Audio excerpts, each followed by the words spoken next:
Welcome to Nice and Blunt. I'm Adam Riancho, and it's time for part 2 of my running back rankings. This video is going to be running backs 21 through 50. So if you're interested in the top 20, you can check that out at this link up here. But without further ado, let's not waste any more time and let's get into it. So we are entering a new tier, not the same tier as the end of the previous video. However, I could argue there is actually more upside, more league-winning potential with some of these players. I'm a bit more excited about some of these names, but there's a few reasons to be hesitant and rank them below. It's not a guarantee that these guys will pop off, but I have a lot of confidence, a lot of hope in TreVeyon Henderson, my RB21.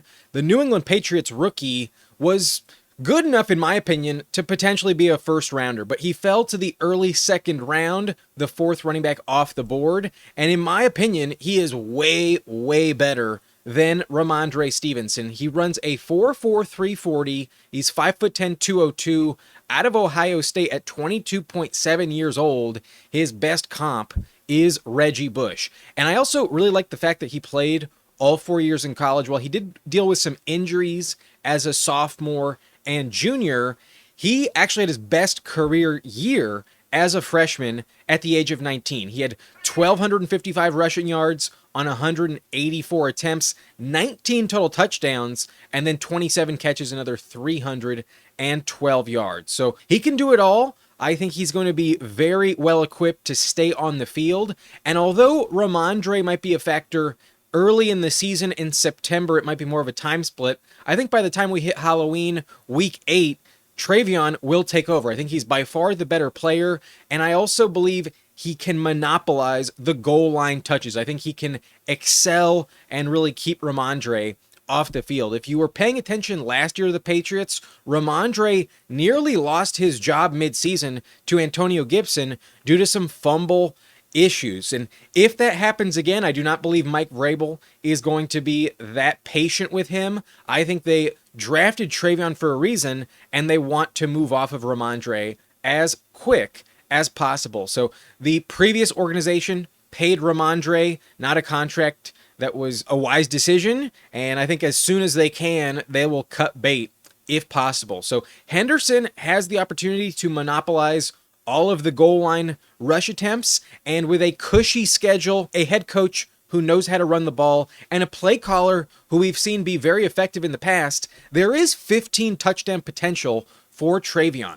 I really think he's far, far superior from Ramondre Stevenson, and I expect him to get the bulk of the touches, be the clear RB1 by as late as Halloween, perhaps as early as mid-September. And if you look at Ramondre Stevenson's stats in this offense last season, in his 14 full games as the starter, he was averaging 11.2 points per game. That ranked as RB25 on a per-game basis, and I believe that is TreVeyon's floor. The tier I'm ranking him in is RB21 through 25. So I think he's the best name of this group. I think at the end of the season, he has true league-winning potential, and I could see him outperform players like Alvin Kamara, Chuba Hubbard, even Breece Hall. I really think he's that talented of a rookie prospect. So really excited for TreVeyon, want to draft him wherever I can. It's just a question of how long will it take for Ramondre to become irrelevant. I have some high hopes, but I'm not going to rank him above James Conner, a proven commodity in the NFL. Next up at running back 22, a big winner post-NFL draft. It's the Chicago Bears RB1, DeAndre Swift, a very talented option as well. And he might be a three-down workhorse. Last year, he did miss out on some touches near the goal line. Quinshon Judkins was a factor, and we have seen Ben Johnson use multiple running backs in his offense before, but it's not like Quinshon Judkins really compares to David Montgomery. However, I'm not sure DeAndre Swift compares to Jahmyr Gibbs. That's probably going to cap some of the upside, but Swift has been productive the last few years. He has been a top 20 player, and I'm tempted to rank him higher, especially with fewer injury concerns than guys like Connor and Kamara. He's not as old. He's only 26 years old this season, and last year he was able to stay healthy for the first time in quite a while. So there is some optimism. He has some heavy explosiveness. He's a very good pass catcher. I just think this offense is going to be a bit more pass heavy in general. And with the drafting of Colston Loveland, top 10 overall, and Luther Burden in the second round, I think they might not lean on the run game as much. But they did bolster their offensive line in free agency, and it's going to be way, way better than it was last season. So I think the efficiency for Swift will go up, and there's potential, just like Henderson, that he is a top 17 running back. I kind of feel like I'm ranking Swift a little bit too low, but I don't know for a fact what to expect in that Bears offense. It might be more of a touch split than it was last season, and for those reasons, I'm just a little hesitant to fully endorse him as a top 20 option. But I really think I might be ranking him too low. I see just as much upside with Swift as a guy like Henderson, and they could outperform players like Chuba Hubbard, Kenneth Walker, Alvin Kamara, Breece Hall, and James Conner. I kind of feel like some of the names in this tier are being underestimated, but, you know, there's only so many names. This tier is pretty flat, and it's pretty similar to the tier above. There's just a few question marks. We have never seen this Ben Johnson offense in Chicago yet on the field. So there is league-winning potential. That is for sure. That's the case with every running back in this tier. If you want to rank Swift even higher, be my guest, but I think playing it safe here at RB22 is fair, because last season he played all 17 games, averaged 11.3 fantasy points, and just like Ramondre, that was RB24, barely top 25, and his stats are probably not going to be that much better unless he somehow starts scoring a shit ton of touchdowns. But I think Kaleb Williams will be throwing more touchdowns. Roschon is also a threat on the goal line.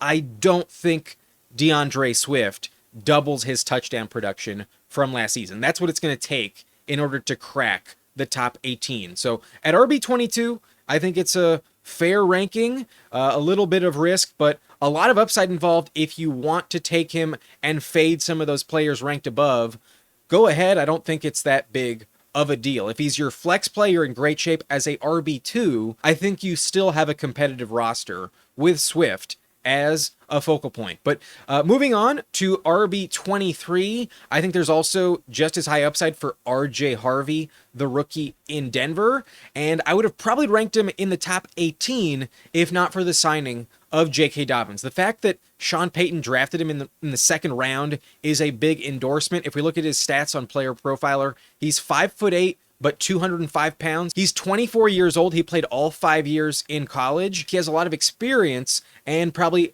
enough of a skill set to potentially have a 3-down role. I think in pass protection, RJ Harvey will prove valuable in that offense. And if you look at his stats at UCF, he was a baller last year. He had 12 games played, 1,577 rushing yards, 25 total touchdowns, and for 3 straight years, he had about 20 receptions, 267 receiving yards as well. So if 1,800 yards in 12 games is what he was able to put up at UCF, I think he should be pretty productive in Sean Payton's offense. The fact they drafted him in round 2 above Kaleb Johnson was a big endorsement. I am going to trust Sean Payton and his ability to get RJ Harvey involved at a high rate. However, it's a crowded backfield if you account for Audric Estime and Jaleel McLaughlin on top of J.K. Dobbins. There is a chance that we get a massive rotation, and that just really handicaps some of the upside with this player. But it's not like J.K. Dobbins is the safest player to remain healthy. If we hit week 4 and Dobbins had a season-ending injury, it wouldn't be that shocking. It's happened in the past, and RJ Harvey could really capitalize if he can dominate the third down role, catch a lot of receptions, and also score most of those touchdowns. But even though the Broncos running backs have been catching the most receptions overall in the NFL the last couple years, it's just been spread out so much, it has never led to reliable production from any singular player. But I think RJ Harvey is better than Javonte Williams, and if not for the competition behind him,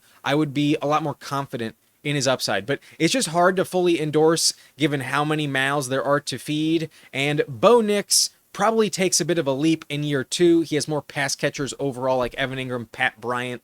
They may not run the ball as much as they did last season, but RJ Harvey's really talented. I think he has the capability of finishing in the top 20, but because of that heavy committee in Denver, I would bet against it. At RB23, I'd rather have DeAndre Swift straight up, and Swift usually goes about a round later than RJ Harvey. So not my favorite player to draft. I was not taking much of him when he was an early 5th round pick on Underdog. Now that he's a mid 6th rounder, I'll take him here or there, but I'm still comfortable grabbing James Conner and just passing on RJ Harvey. So if you wind up with him, there is some league winning upside, but I'm pretty hesitant to endorse it. He could let you down because there's just way too many other players in that offense behind him.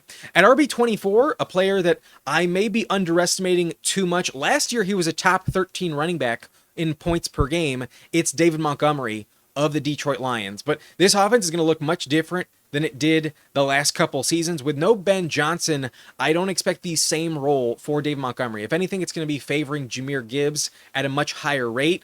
And to expect the same amount of production from Montgomery is pretty unlikely. He averaged 14.6 points per game when healthy last season, less than 16 touches per game, 2.6 receptions, just shy of 80 yards per week, and a touchdown rate just shy of 90%. That is probably not going to repeat. At age 28, I think he will take a bit of a dip and a backseat to Jahmyr Gibbs. So if the offense sputters a little bit without the same play caller, that's not going to be good for him. If the offensive line is not as good at run blocking without their all-pro center who just retired, that's not good either. And then if Jahmyr Gibbs has more of like a 75% snap rate, we would be pretty screwed with Montgomery as an option. So he's not as safe of a floor play, but I've ranked him too low each of the last 2 seasons. He's really outperformed my expectations. I could be wrong once again, but at this point, I think the fall off is imminent. I think it's probably going to happen this season, but there is a factor with Dave Montgomery that does not exist for any other player ranked above him. He is the first backup running back in these rankings, which means if the starter were to go down, if Jahmyr Gibbs misses any time, Montgomery is going to vault into the top 10 because that offense is going to put up high-end production, and he is going to be the only option to get those touchdown looks. I'm not worried about Craig Reynolds at all in that backfield. So that is the hope when you draft Montgomery, that potentially we get the playoff stretch that Jahmyr Gibbs put up as the RB1 in Detroit, but odds are Gibbs at age 23 does stay on the field, and at 28, if there's a guy that goes down, it is more likely to be Montgomery than Jahmyr Gibbs. So that's my major hesitation. I think his role gets peeled back a little bit, and there is some injury concerns. He did miss 3 games last year in the fantasy playoffs when it was most critical. He was unavailable. So buyer beware with Montgomery, but also there is reason for optimism. I might be underestimating him. Just like TreVeyon Henderson, Swift, and RJ Harvey, there is a scenario where they finish in the top 15. Next up, at running back 25 in this tier, the last player to mention is quite a gamble. I will acknowledge this player is actually very risky to rank this high, but I could be ranking him 10 spots too low legitimately. It's Isiah Pacheco of the Kansas City Chiefs. And before his injury last season, he was a dominant force in this offense. He was a clear workhorse as well, averaging over 20 touches per game. His production before going down was 14.2 fantasy points per game. After the injury, when he returned in 5 weeks, he only averaged 4.5 points. He was absolutely unstartable, and he led to a bunch of L's if he was in your lineup. So I am definitely concerned about Pacheco. His workload was cut in half when he returned to the field, and Kareem Hunt is still in this offense. They also brought in Elijah Mitchell to make it more crowded, and they also drafted Brashard Smith, an excellent pass catcher, in the 7th round. And Pacheco was a 7th rounder as well, which means Andy Reid is willing to give anyone the ball if they prove themselves in practice. And I could see Isiah Pacheco having a very short leash. If he's not the same player early in the season, he might get yanked and he might be irrelevant after like week 4. It might be Brashard Smith and Kareem Hunt's backfield, and Pacheco is irrelevant. But to pretend like he's not the front runner for this job, I think would be ludicrous. It's his job to lose, and it's just a question of will he be healthy? Because if he can get back to full health, this job is going to be heavily favoring him. If we just look at Kareem Hunt's production last year in the 8 games without Pacheco, he was putting up equally high-end numbers as Isiah Pacheco was when healthy. Kareem Hunt averaged 13.7 points per game when he was the RB1 in that offense last year. He was RB17 on a points per game basis. And Pacheco, when healthy, is definitely a better option than Kareem Hunt. Kareem Hunt's on his last legs at the end of his career. I don't really see much upside with Kareem Hunt at all. So I am hoping it's not a split backfield. If it's not, and Pacheco's healthy, he's going to absolutely crush. He was my running back 11 last year when my ride or dies. If he didn't get hurt, I think he would have paid off at a high rate. But he did get hurt. It's not the same equation anymore, and there is a ton of risk if he's just never the same option ever again. After all, he was a 7th round pick, and based on his production, for him to have fallen to the 7th round probably had something to do with some injury red flags that did crop up last season. So while there is top 12 upside, there's also a chance he doesn't even finish top 40. There is tremendous risk here. That's why I'm hesitant. But to pretend that the Chiefs offense is not valuable and that their running back 1 in the Andy Reid offense can't be a league winner is insane. At age 25, I still think Pacheco has something left in the tank. So hoping for the best, but definitely drafting with hesitancy. He usually goes a full round after guys like TreVeyon and RJ Harvey. I think he's in the same tier as those two guys. So good luck if you wind up with Pacheco. I hope he stays healthy, but there is a world where he finishes in the top 15 better than guys like Joe Mixon or even Kyren Williams. Next up, we're moving down a tier. I think in order to draft these players with confidence, you need a little bit of faith, some blind optimism that it works out. But if it does, they could absolutely crush. But I really don't think it's going to happen. I think there's a lot of red flags with these players, and the offenses that they play in are probably not going to be fully committed to them all year long. At number 26, I have Kaleb Johnson, the rookie in Pittsburgh out of Iowa. At 21 years old, there is a chance he's not quite ready to play on all 3 downs. And we know that Aaron Rodgers gets frustrated with rookie players. If he can't stay on the field in pass protection, I could see Rodgers pleading with Arthur Smith and Mike Tomlin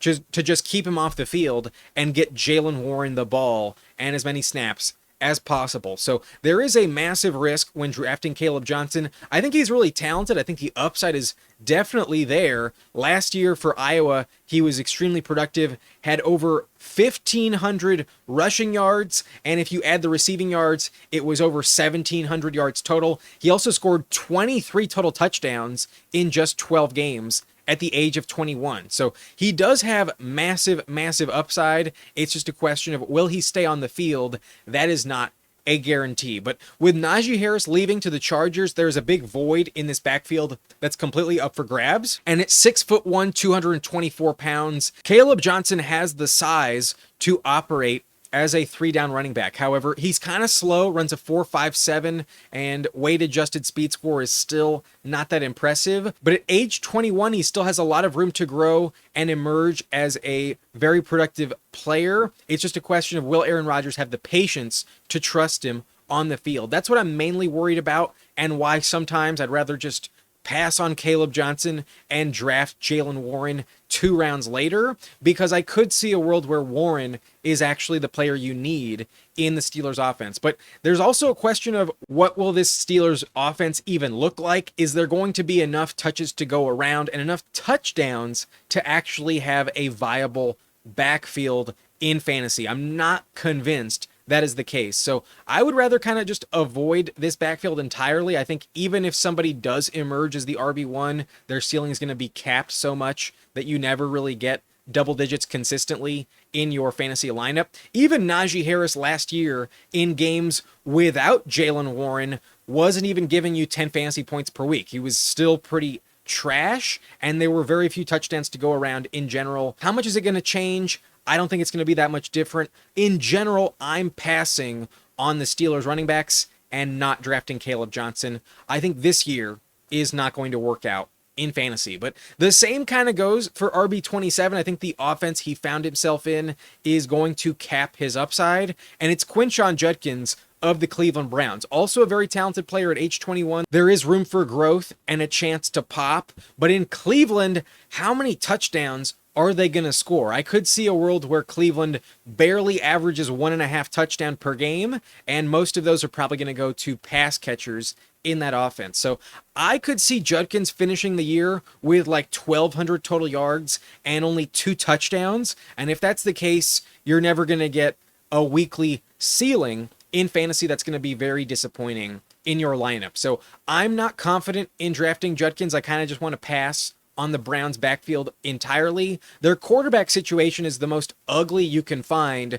and I even think New Orleans has a better quarterback situation than them. But one reason to be a little more optimistic than I'm giving him credit for is the play caller in Cleveland. The head coach, Kevin Stefanski, has put up some elite running back performances from that backfield in the past. Like even when D'Ernest Johnson was the starter in place of Nick Chubb, we have had access to a 25, 27 point ceiling. There is a world where it really works out, but that is when you get a lone workhorse in a given week.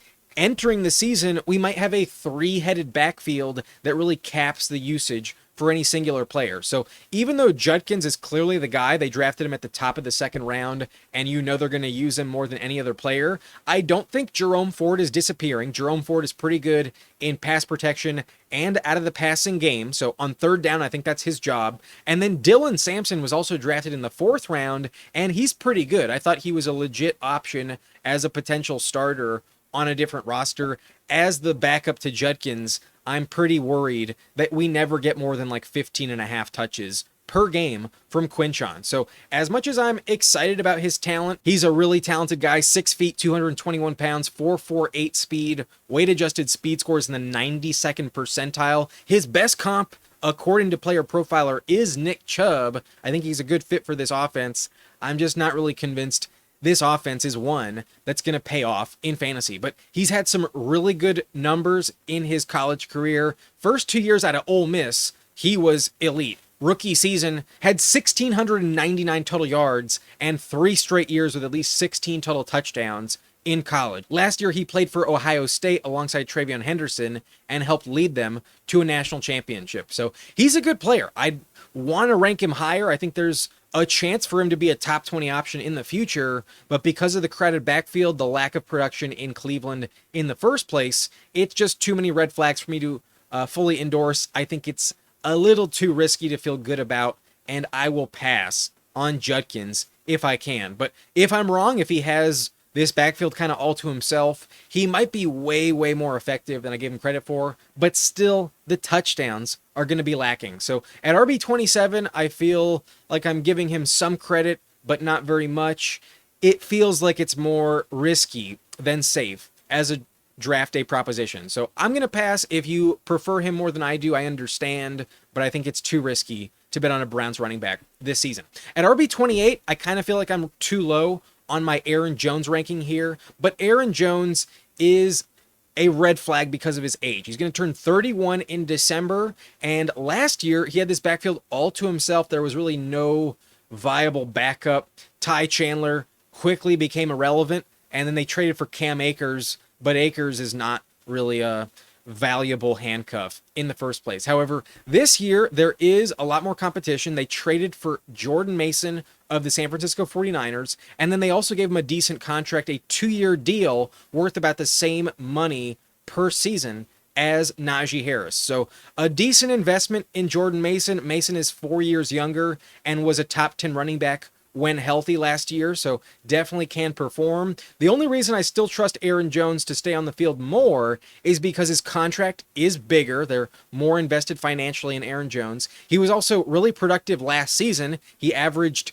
12.7 fantasy points per game, had 7 touchdowns on the season, and did average 91 total yards per game. Aaron Jones was very, very valuable in fantasy last season. He was a must-start RB2 on a weekly basis. And I don't think that's going to be falling off very much. I'm not actually convinced that Jordan Mason is going to be competing for touches from week 1. However, I don't think Aaron Jones will stay healthy. Last year was one of the anomalies of his career. The first time he played all 17 games, and he usually misses at least 2 or 3 weeks. If that happens early in the season and Mason has a chance to prove himself, once Jones comes back on the field, it'll probably be closer to a 50-50 touch split. So that's my major concern with Aaron Jones. I don't see him staying on the field at the same snap share as last year. At age 30, I would expect them to fade some of his workload a little bit, but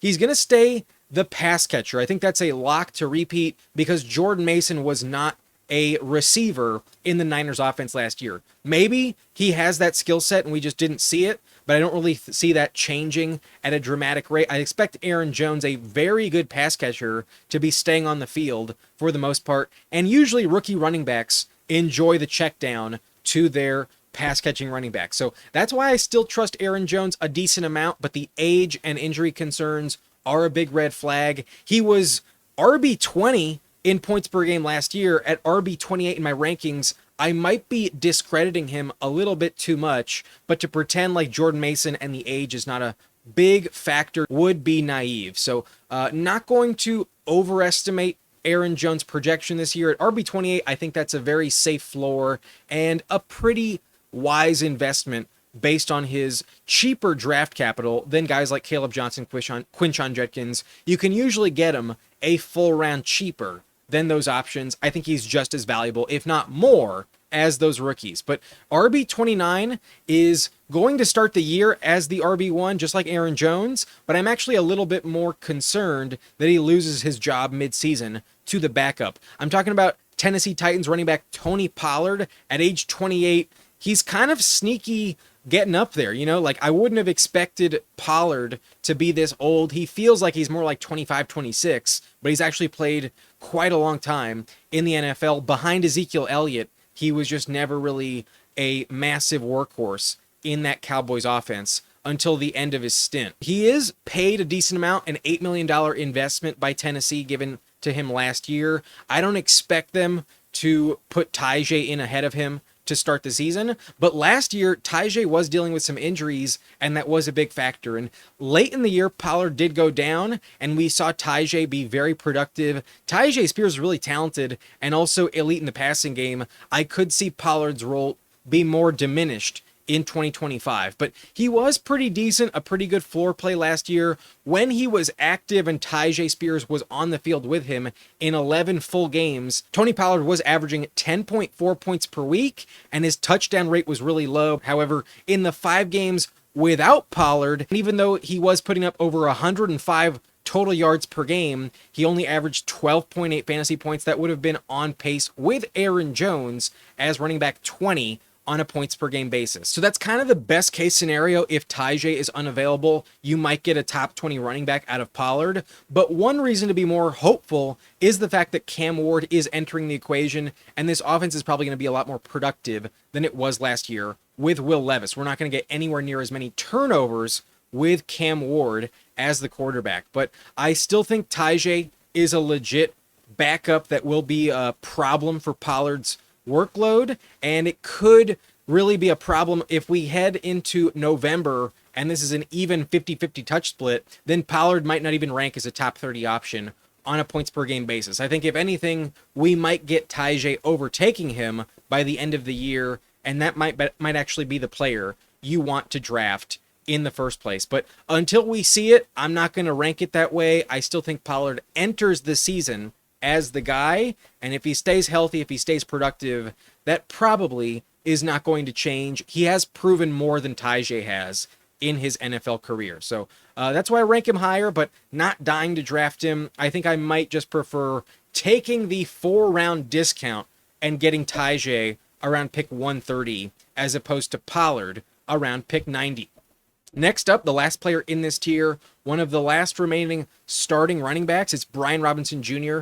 of the Washington Commanders, and he's kind of a bit older than I would have expected as well. Still on his rookie contract, but 26 years old entering this season, and they started to kind of fade him pretty quickly in the second half of last year in the usage department. Injuries were the main reason why, but I'm not convinced that he has a lot of job security entering this season. Austin Eckler, I think, is more established in this offensive scheme. The running backs head coach is the coach that drafted him back in San Diego. And even though Brian Robinson seems to have the goal line role all to himself, now Deebo Samuel is entering the equation, and it's probably not as secure as it was last season. So I'm worried about Eckler stealing a lot of receptions and staying on the field. I'm also worried about Deebo stealing valuable goal line rush attempts. And Brian Robinson was not that effective overall on a points per game basis. Brian Robinson was barely running back 27 when Eckler was on the field. He averaged 10.5 fantasy points per game,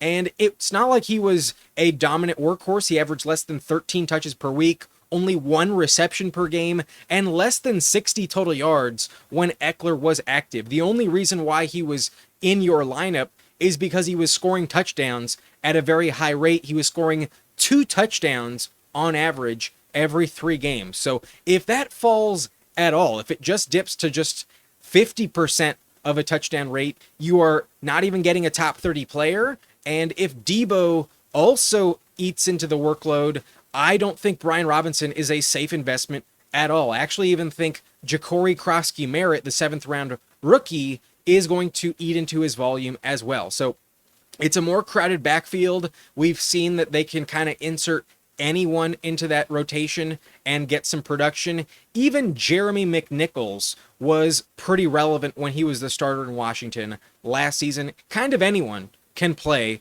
alongside Jaden Daniels. So I don't see a big commitment long-term to Brian Robinson. If he starts to fumble again, get ready for him to be yanked. And I think Eckler actually has slightly higher upside in this backfield, going way, way cheaper. The only reason to be worried about Eckler is age. Meanwhile, Brian Robinson is not a safe pick as well. So if you watch the live streams, if I get to the 8th round and B-Rob is the best option on the board, I usually don't draft him. I'm actually very risk averse when drafting Brian Robinson. I do not believe he is worth his ADP in the top 100. So at RB30, I have him ranked lower than I did last year, and I think he's a big red flag. I don't think you should trust him. I think if you take him, you should definitely handcuff him to a guy like Eckler, or at least have like 3 other reliable players above him on your roster. But at that point, why not just take depth at another position? I think Brian Robinson is a very, very risky option. Probably going to lose his job mid-season. I do not trust him as much as I did last year. So all 5 of these players have a lot of risk. I'm kind of avoiding all of them. Moving on, we're entering another tier where there are still some low ceiling RB1s in this range, the last to mention, but they're in very ambiguous backfields, and I could see them losing their job very quickly to someone else. Even at the top of this tier is technically an RB2. It's Jaylen Warren of the Pittsburgh Steelers. And Warren is a floor play. Don't get it twisted. You're not getting 15 fantasy points per game from Jaylen Warren. Unless Kaleb Johnson gets hurt, you're never getting enough volume for Warren to be a staple in your weekly lineup. If all you need is 8-9 points out of the flex, then go ahead and start Warren. That's usually what he offers. But last year, he only had 1 single touchdown, and there were very few games where he actually went over 10 fantasy points. So not a valuable piece at all, but kind of just a safe floor play. And then the argument I mentioned as to why you might be willing to trust him, I brought it up a lot with Kaleb Johnson. Kaleb Johnson, the rookie, is probably not going to be on the field on 3rd down very often. I think Aaron Rodgers and Arthur Smith are going to get frustrated with his pass protection skills, and knowing that Warren is a savvy veteran capable of doing it all, we might get Rodgers lobbying to just keep Warren on the field as much as possible. So there is a world where he is the RB1 in this backfield, but Kaleb Johnson has way more upside, way more talent and athleticism. That's why I'd rather just draft him above. But I think for a 2-round discount, you can target Warren if you're trying to draft a Steelers running back and get away with it. I still think he's fine for depth, but really just a bye-week fill-in type of option. Rarely going to go over 10 fantasy points in your lineup, and that's what you need to win weeks. So that's kind of going to be a liability. In general, you don't feel that optimistic about Warren in your flex spot. If he's your RB2, you're kind of screwed. So generally, I'm passing on the Steelers running backs, but Warren does have a chance to be that RB1. The backfield is ambiguous. And then another ambiguous backfield that's really up for grabs is the New York Giants. I think Cam Skattebo will win the job. That's why I rank him here at RB32, well above Tyrone Tracy. But the problem is what is this offense going to offer in terms of upside? I think other than Malik Neighbors, I don't trust really anyone in my lineup other than perhaps Theo Johnson as a backup tight end, and even that is not very valuable. But Skattebo is an electric player. If you watched him in college, the highlight reel is impressive. He's great in the receiving game. He's a powerful, dynamic runner. At 5'10", 219 pounds, age 23, he was a 4th-round pick, and he does not have much speed. He ran a 4.71 40 at the combine. That is not impressive at all. Bottom 20% in the NFL at the position. So that's a major concern, but still, he is capable of really putting up numbers. Last year, he had 1,715 rushing yards in 13 games, 24 total touchdowns, 45 catches for another 605 yards. So 2,300 yards total, 45 catches. That is encouraging, but I don't really feel convinced that he's locked into the RB1 role in New York. At least to start the season, it might still be Tyrone Tracy's job. And even if Skattebo overtakes Tracy, I can't really envision a snap share above 60%. I think it's going to be close to a 50-50 committee all year long. But if there's one player I'm going to plant my flag on with the chance to be the workhorse, it will be Skattebo. But last year, Tyrone Tracy was the workhorse and only maxed out at 5 touchdowns in this offense.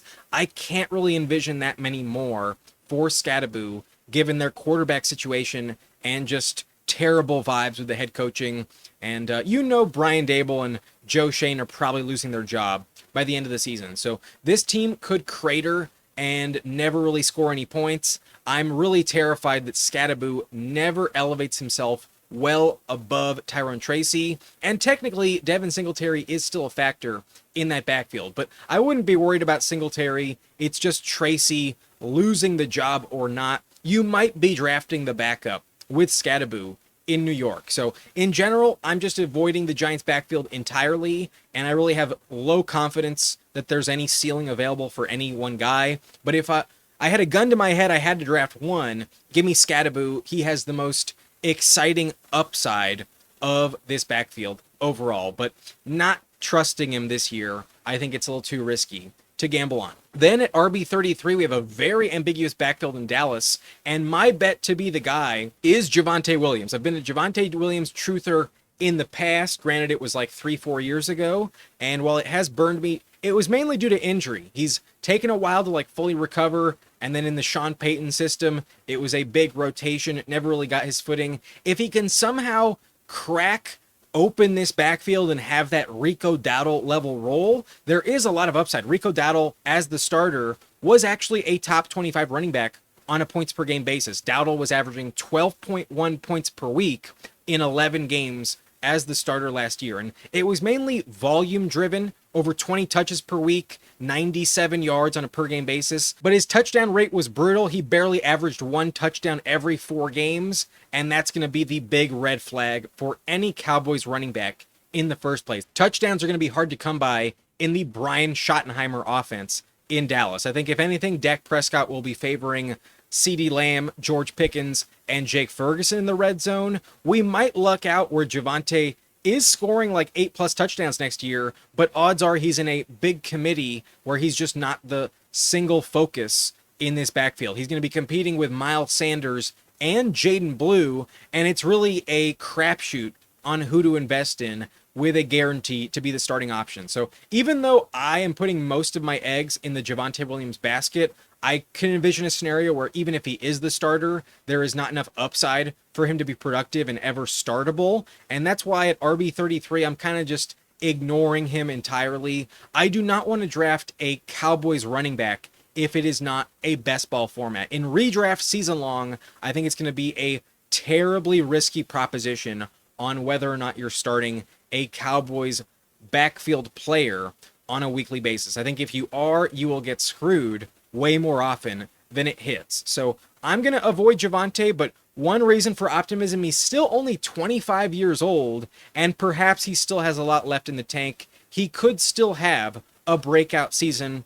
I doubt it's going to be happening in Dallas, though. But maybe I'm wrong. I'm hopeful he's the guy you need. I've drafted mostly Javonte among the 3 Cowboys running backs but still, even at his low-end ADP in round 11, I would rather pass entirely. Last player in this tier at running back 34 is the last starting running back in the NFL I have yet to rank, and that is not a safe proposition. It's Travis Etienne of the Jacksonville Jaguars, who's also kind of an underrated older player. I didn't realize until I looked it up. Travis Etienne is 26 years old. It doesn't feel that way, but he did miss his entire rookie season due to a training camp injury that cost him the entire year when he was drafted alongside Trevor Lawrence. So it doesn't feel like it, but he is much older than we expect.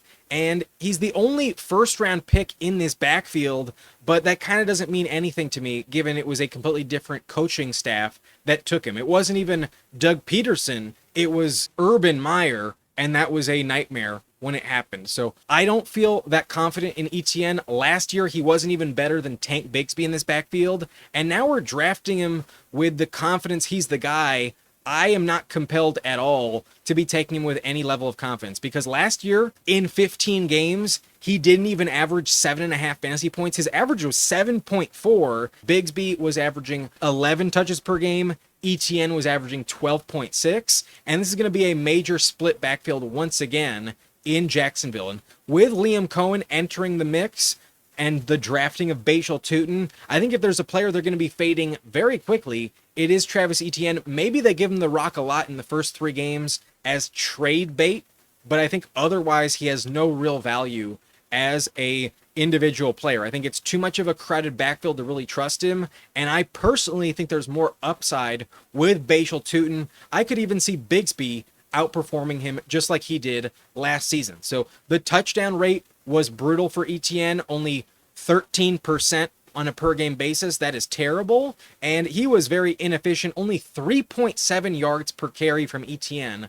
last season. So some people still believe in him. I do not. I've put all of my eggs in the Bhayshul Tuten basket. But in general, I don't want to be drafting a Jaguars running back in redraft at all. I only want him in best ball, where I never have to decide when to start him. It's just the higher end games get immediately inserted into my lineup without any thought process by myself. So I am fading the Jags running backs entirely. You may think Etienne is ranked too low here behind Javonte Williams and Skattebo. Sounds disrespectful, but why would you expect him to bounce back when last year he was so atrociously inefficient? He was awful last year, ranked as running back 37 on a points per game basis. He was worse than Javonte Williams straight up as well last year. So no thank you. No thank you at all. For me, it's a hard pass on Etienne in 2025. But now we are firmly entrenched in handcuff territory.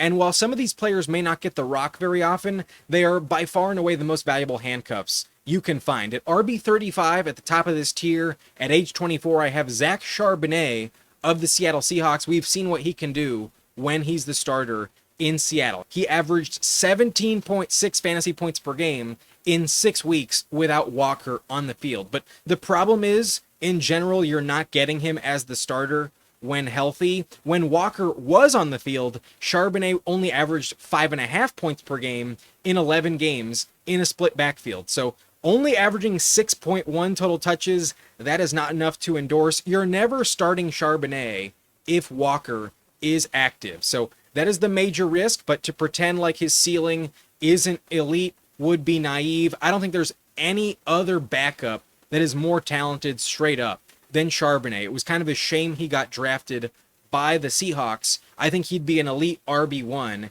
if he was on a team like Dallas. It's really a bummer that he's the backup in Seattle. But the most valuable handcuff, that's for sure. We're just kind of hoping for Walker to miss some time in order to start him. But RB36 probably gets more touches on a weekly basis than Charbonnet. However, I feel like his upside is really capped behind Omarion Hampton. It's Najee Harris of the LA Chargers. He's on a 1-year deal, played for Pittsburgh the last 4 seasons, where every single year he did go over 1,000 rushing yards.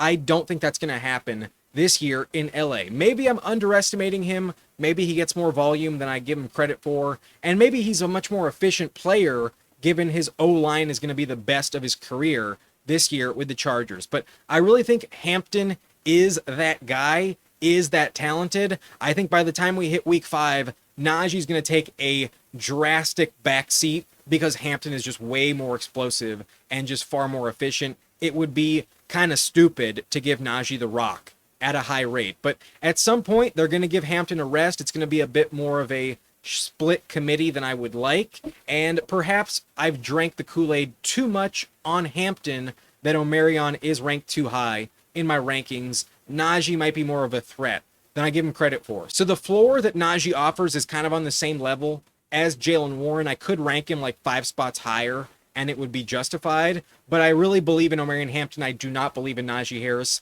Najee Harris was brought in to replace Gus Edwards and stay healthy. Najee has never missed a game in his NFL career, and that's probably the only real value he offers. A safety net insurance policy as the RB2 for the Chargers in case Hampton goes down. They have a viable guy to keep their offense afloat. But if that happens, if we get the contingent upside for Najee, this offensive line is elite. The run scheme is elite. He's going to get enough touches to probably merit top 12 upside. You're going to be happy to start Najee if Hampton ever goes down. But until that happens, I don't think you're ever starting him with confidence. I think he's a big liability. I never feel excited drafting Najee. Meanwhile, I am over the moon excited about Omarion Hampton. So fading Najee personally, all on board the Hampton train. If I get burned, it is what it is, but I'm going to pass on Najee generally. At RB37, we have Tyjae Spears of the Tennessee Titans, and he's 24 years old this season. He still has a lot left in the tank, still some tremendous upside, but I'm going to bet that Tony Pollard is the RB1 in Tennessee to start the season. But there is a world where Tyjae does overtake him. Last year when Pollard went down, Spears was actually hyper efficient. In one game as the starter last year without Pollard on the field, Tyjae did score 11.8 fantasy points without a touchdown. He was very efficient at 103 total yards on 23 total touches. 3 of them were receptions. So he offers a very high floor if that happens. If you add a touchdown, you're looking at 17.8 points, and that would have been a very valuable offensive weapon in your lineup. So the upside for Tyjae is definitely there. It's just a question of when will he overtake Pollard. It may never happen, but if it does, you might have a sneaky RB1 on your hands at a massive discount. He's going 4, almost 5 rounds cheaper than Pollard. That ADP is definitely worth it. So I'm not afraid to draft Tyjae at all. I think he's a good handcuff, one of the most valuable you can find, and it's just a matter of time before he takes over this job entirely. But this year it still might not happen. There is a pretty sizable financial investment, $8 million in Pollard. Tyjae is still in the rookie contract. Next up, I have Jordan Mason at RB38, another very valuable handcuff, but his ADP is one that I've been fading. I think he's going way too early in the draft. You have to take him in the top 100 picks, barely like 6 or 7 spots after Aaron Jones goes off. And I still think Aaron Jones is more talented than Jordan Mason. Aaron Jones is just much older and people are willing to fade him.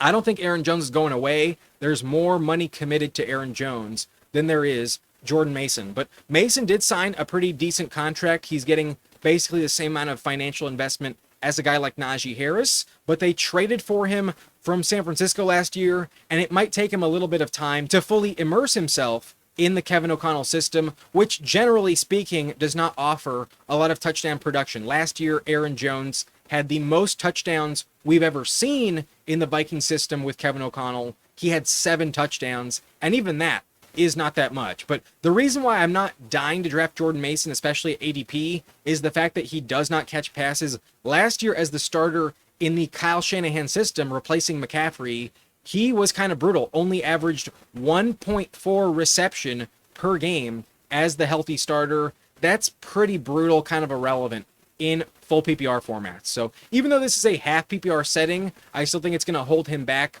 I don't think he's going to get many touches as the third down running back, and as the backup, that's usually where most of the value lies. But it's a possibility he steals the goal line role from Aaron Jones. If that happens, I might be ranking him too low. But just like Charbonnet, Najee Harris, and Tyjae Spears, there's strictly handcuff appeal with Jordan Mason. He's valuable, just not my favorite pick. And at ADP, I think he's going 2, if not 3 rounds too high. I'm not drafting Mason at a high rate. I think he's too expensive for my liking. But next up, running back 39 is my most drafted running back overall this offseason on Underdog. It's Ray Davis of the Buffalo Bills. And as every week goes by where James Cook does not sign his extension and continues his holdout, Ray Davis gains more value. There is a world where Ray Davis starts the season as the starter, might get a couple games under his belt with no competition. And then there's also the scenario where James Cook even signs his contract in late August and comes back to the team, but because he didn't stay healthy and fully in shape, might get injured early on, might be pretty rusty, and Ray Davis might get some added attention in this backfield. Ray Davis played all 4 years in college. He's a bit older. He's 25 and a half years old this season, and he has a full skill set. I really think Ray Davis is talented enough to operate as the RB1 if necessary. So one of my most favorite picks, last year James Cook had 18 touchdowns in only 16 games, and that 1 week Cook was not on the field, Ray Davis did score 17 plus fantasy points. He was a workhorse, a baller in that game.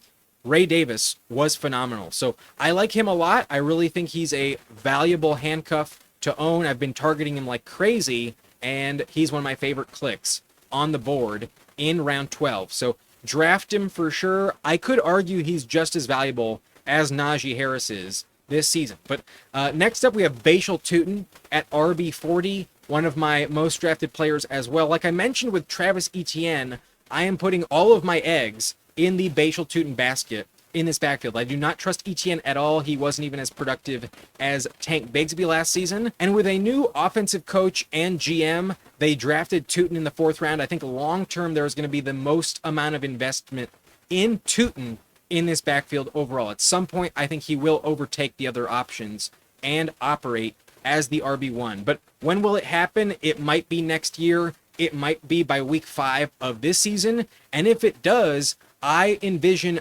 Bucky Irving level upside for Tuten because Liam Cohen has proven a day 3 running back can still be hyper efficient in his system. And the fact that Tuten is one of the fastest running backs in the NFL is also a very good sign. He has major explosiveness. He has Devon A-Chain level speed. He ran a 4.32 40 at the combine that ranks in the 100th percentile overall at the position. So 5'9", 206 pounds, but it's definitely going to be a split backfield. And if it's a 3-man committee with Tank Bigsby, you might get burned. You might be pretty disappointed with all of these running backs. So in season long, in redraft, I'm not dying to draft any of these Jaguars players, but at 3 or 4 rounds cheaper than Etienne, give me Bhayshul Tuten all day. I think he has the upside you're looking for in this offense, and hopefully it works out. I've drafted a ton of him, and I am optimistic he is the guy you need in this backfield to pay off. But at RB41,